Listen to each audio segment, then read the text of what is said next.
All right, hey, welcome. Happy 2015. What's up, everybody? It's the Genesee County Compassion Club show. I'm your host, Jeremy.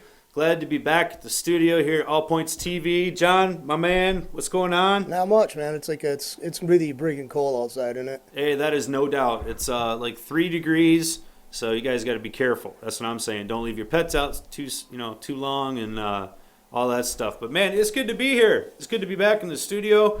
We've got some stuff going down at the club I want to share with you guys today, let you know what's happening.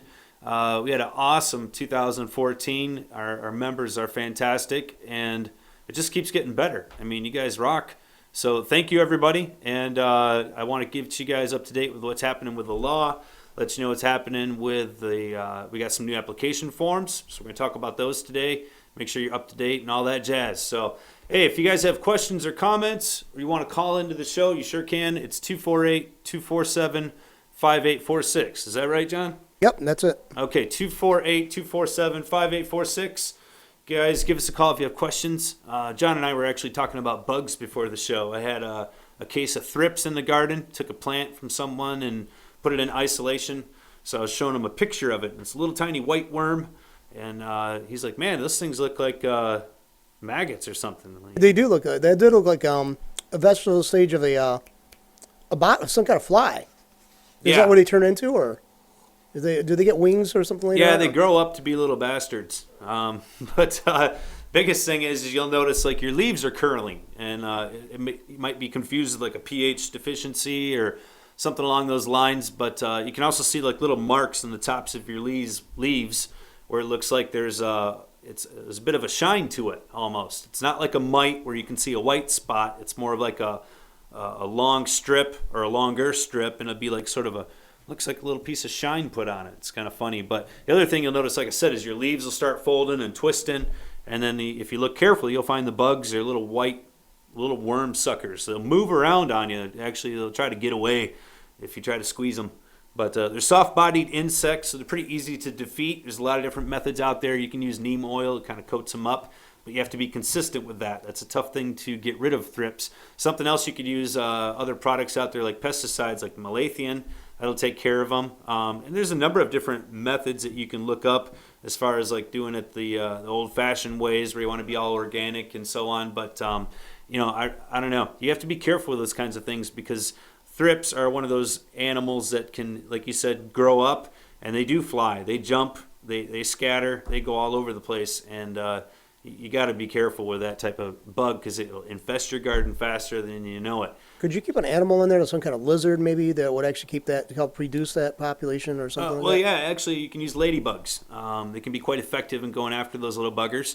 So it's quite commonly used in greenhouses, and it's a good way to use, a way to sort of control them. But if you want to eliminate them, you're going to have to combine ladybugs with some other type of, pesticide. How about mantises, praying mantises? Because I get each year I get a few of those egg cases, and I hatch them out. Praying mantises can be effective, but it's not something that you're going to go out and be able to find. And the other thing is that they tend to want to eat each other.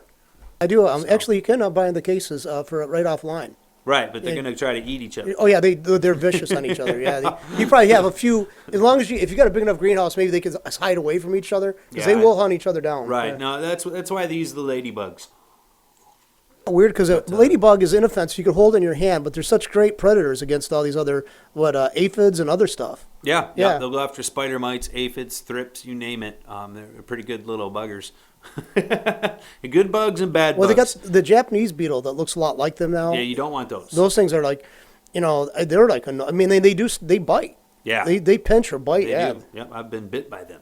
It's shocking because they disguise themselves so much to look like they look so much like a ladybug. They're not putting on an actual different disguise. Color. Yeah, little different sized dots.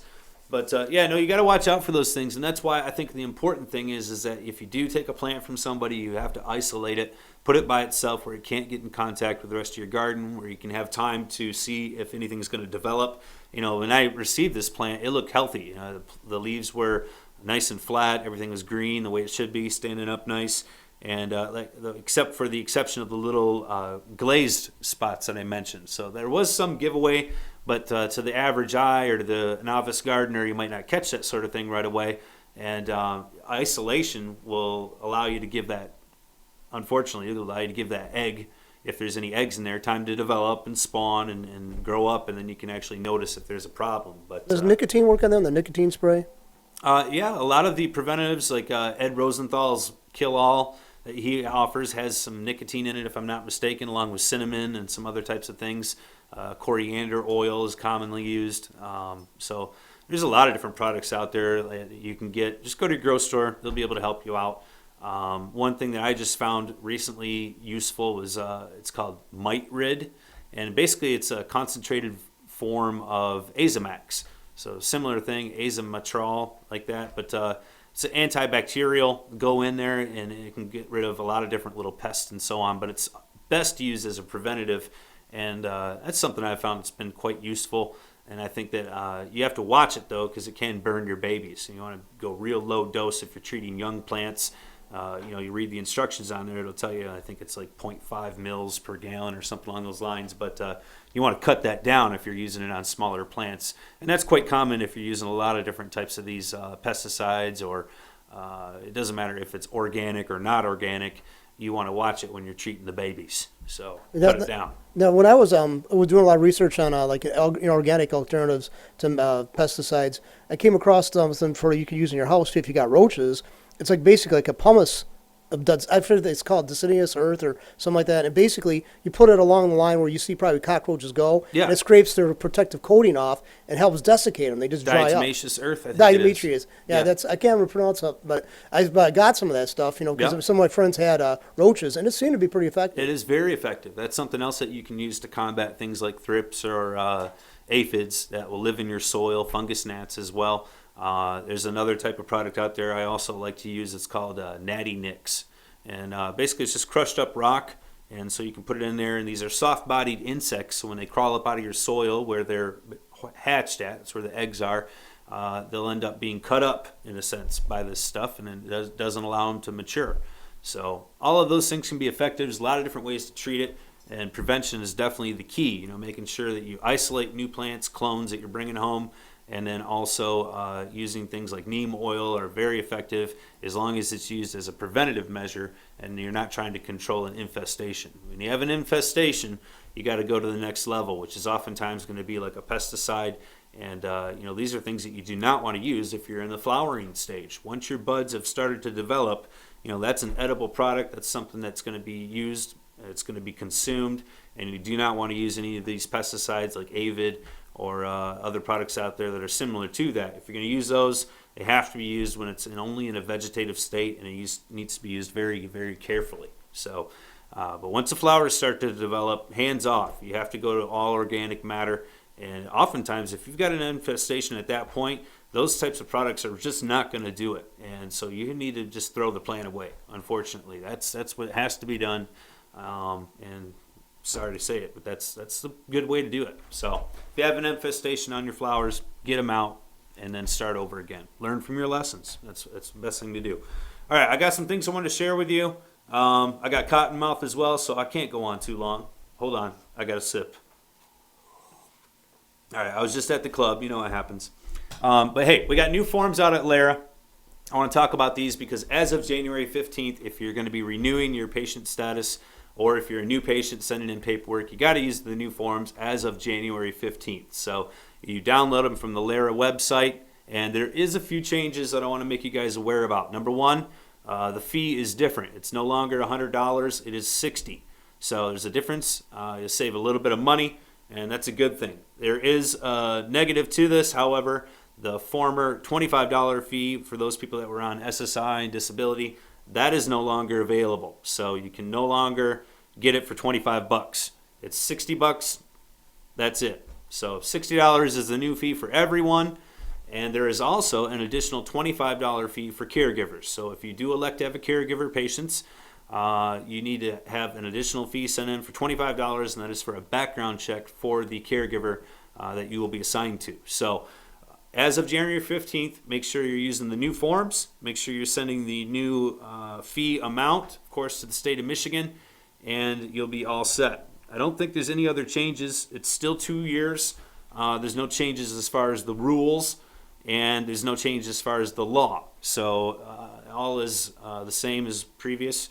No need to worry about that. But make sure you're using those new forms, because if you send in an old one after January 15th, chances are likely reject it. So you don't want to have that happen. I never asked you this question, but okay, what if there's somebody out there who's read up on medical marijuana? They have they have some kind of ailment or illness that they think they might benefit from using it, but they don't know anybody within the medical marijuana community.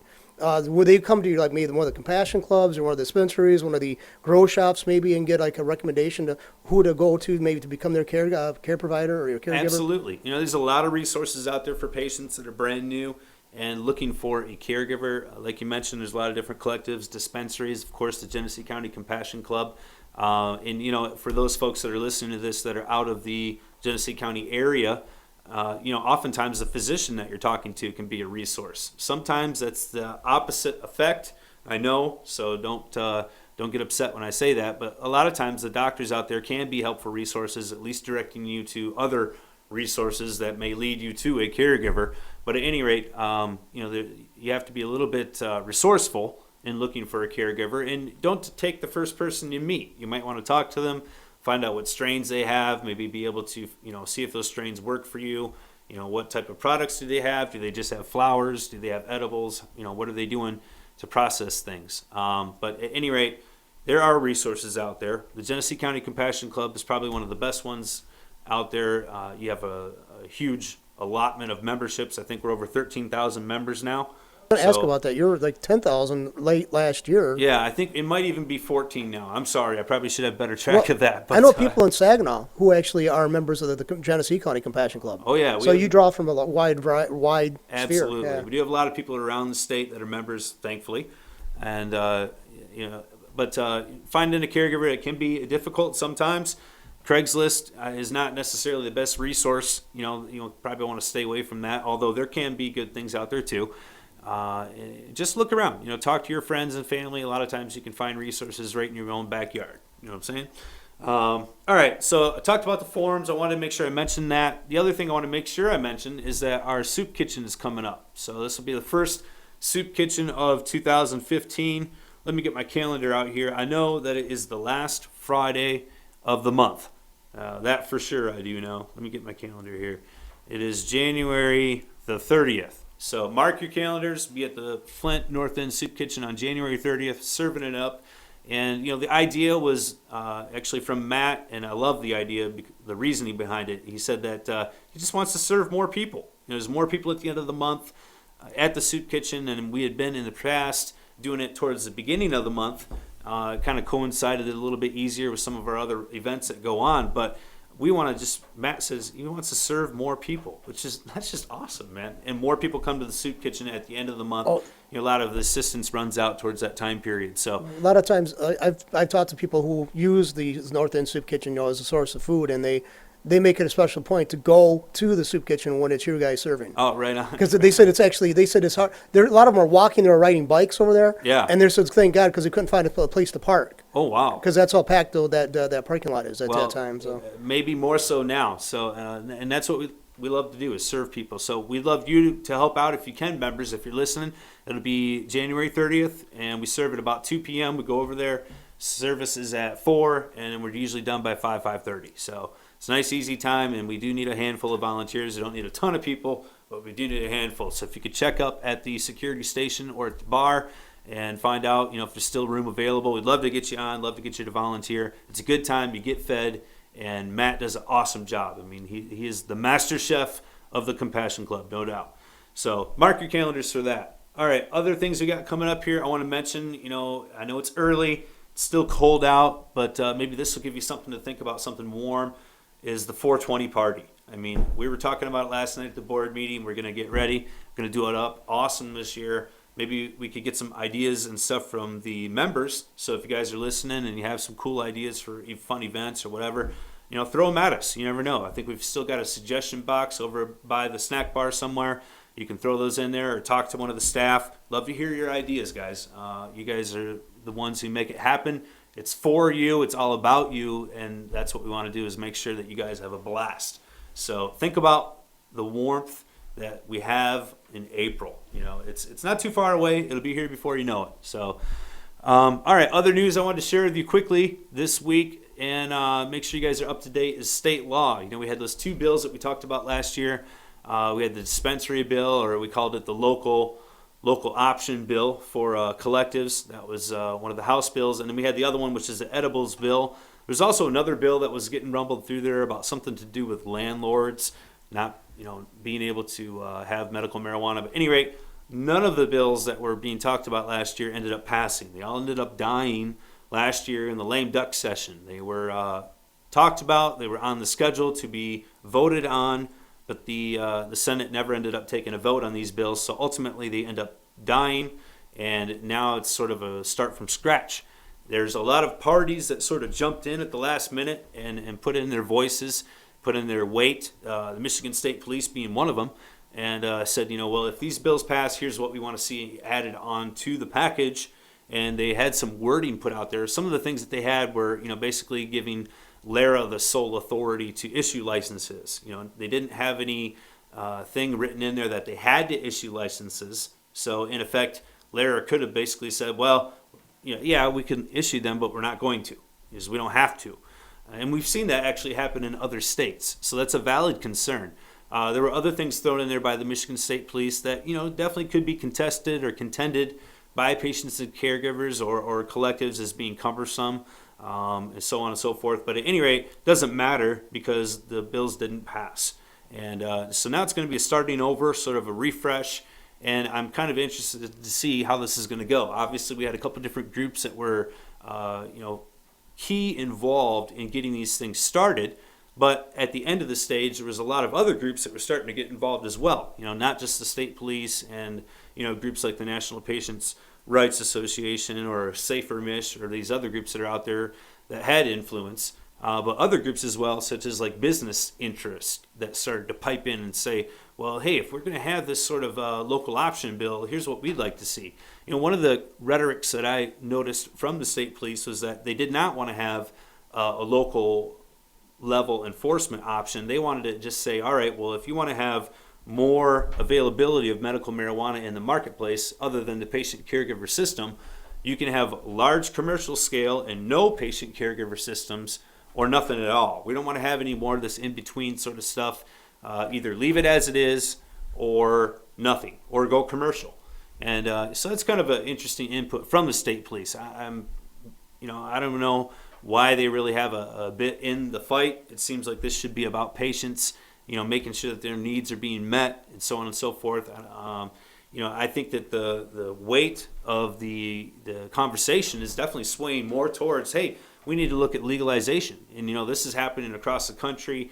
The wave is spreading, no doubt. And I think that, the conversation at the same time in the backfield of all of this, what should we do with our medical marijuana system in Michigan is, well, what are we going to do about recreational marijuana when that comes around? Because I think everybody knows it's probably around the corner. We just don't know how far around the corner that is. Is it going to be 2 years? Is it going to be 4 years? Who knows? And so if we go meddling with the current medical marijuana system, putting a lot of work, effort into regulating this, creating a lot of, expenses and cost and change up and heartache in addition to what we've already gone through with the current system, is it going to be worthwhile if we just turn right back around and then legalize it? I don't know. I think that's a valid concern, something to be discussed at the legislative level, and that's something that I hope that the representatives and senators are thinking about too. I'm sure they are, and I know that I've talked to a couple different representatives, including some from Genesee County, that have said, well, hey, let's talk about recreational cannabis. This is something that isn't it's not back page news anymore. It's front page. And I think it's an issue that needs to be discussed. It's obviously a revenue earner. And, to mention that, I think it was over $13 million was collected last year from the tax specifically associated to marijuana sales, recreational sales in Colorado last year, $13 million. And you look at Michigan's program right now, what LARA has collected, and I think they had an excess of $23 million in their budget fund from the fees that they're currently collecting on just the medical marijuana patients here in Michigan. So I think there's something to be said for that. I think there's a lot of interest in that, not just from the legislative and the state level, but also from business interest as well. And I think those are certainly going to have a key play in what happens here in the future here in Michigan.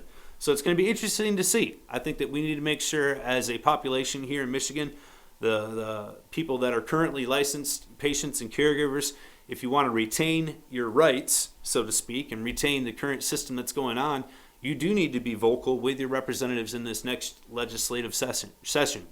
Talking to your senator, talking to your representative, and conveying the fact that you need to retain your rights. You need to make sure you can you have access to your medication in the forms that you deem that are necessary to you. So these are all things that are key and I think important to the program.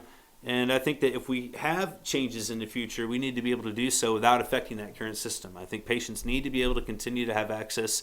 And this is something that is happening in Colorado successfully. So I think there's other examples that we continue to watch. And we haven't had that before as well. And I think a lot of people at the legislative level were waiting for that out there. You guys be the guinea pigs, and then we can go ahead and learn from that and develop our own system as we go from there. So, things still have to happen on a federal level. I think that maybe in the next year or two, you're going to see something happen there. I think personally, this is just my own view, that you're going to see something happen where you're going to have pharmaceutical companies have access to distributing their products solely, and you won't see the whole plant be reclassified anytime soon. So you might have a derivative, like for instance THC or CBD, something along those lines, being solely pulled out as a singular compound and saying, well, these here are declassified, but the whole plant is still Schedule 1. So should that occur, it wouldn't make any changes in the current system, and we'd continue to have this battle between state and federal law. I hope they do a better job at that, but I don't have a whole lot of faith in our Congress, so at a federal level, by any means. But I do think that pharmaceutical companies have a certain play and I think that goes without saying, and that's why I think you are going to see a reclassification of certain compounds and not the whole plant. But at any rate, we'll keep our ears out, and we'll keep you in tune with what's going to happen in the following year right here at All Points TV.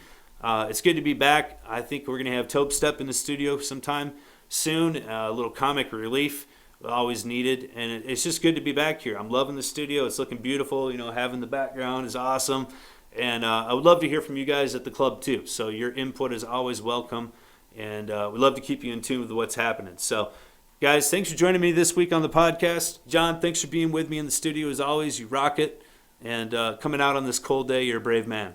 Definitely. I dress up for it. Yeah, you got to. Yeah, it's like I got 2 jackets on and a big shirt and a big coat. You betcha. Yeah, don't take your plants outside in this weather. They won't like it. All right, shrink guys. right up. Stay safe this week. Take care. Come back next week for more news and information, and have a good time at the Genesee County Compassion Club. We'll see you later.